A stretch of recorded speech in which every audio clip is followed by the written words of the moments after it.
तिकडे संभाजीनगरमध्ये मागील काही वर्षात निवडणुका या हायटेक होत चालल्यात आणि स्थानिक स्वराज्य संस्थेच्या निवडणुकीत देखील असाच काही हायटेक वापर उमेदवार करताना पाहायला मिळतात।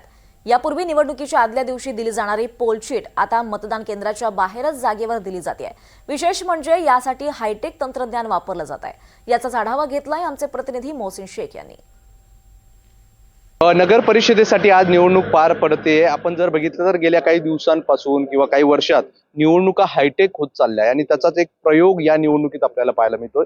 मी जिथे उभा आहे या ठिकाणी हे एका पक्षाचे सगळे कार्यकर्ते आहेत किंवा या त्या उमेदवारांचे हे आहेत त्या उमेदवार प्रतिनिधी, आणि हे प्रतिनिधी या ठिकाणी येणाऱ्या लोकांना किंवा मतदारांना पोलशीट देत आहे। आपण जर बघितलं तर यापूर्वी निवडणुकांमध्ये आदल्या दिवशी घरी पोलशीट आणून दिली जायची, मात्र दुसऱ्या दिवशी ते लोकांकडे असते नसते, त्यामुळे जागेवरच पोलशीट दिली जाते आणि डिजिटल पोलशीट। मला थोडासा हा करून दाखवा ना, तुम्ही ही पोलशीट कशी देताय आणि कशी याची प्रिंट निघणार आहे। आता तुम्ही काय करताय,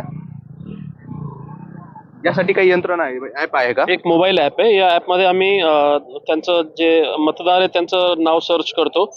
समजा इथं आमच्याकडे एक सोनवणे म्हणून एक मतदार आहेत, त्यांची पोलशीट इथून आम्ही डायरेक्ट प्रिंट देऊ शकतो। मोबाईलवरून प्रिंट दिली तर इथे डायरेक्ट प्रिंट दिली। हे बघा, त्यांनी मोबाईलवरून तिकडे प्रिंट दिली आणि इकडे ही प्रिंट निघाली। हे थोडं दाखवा काढून।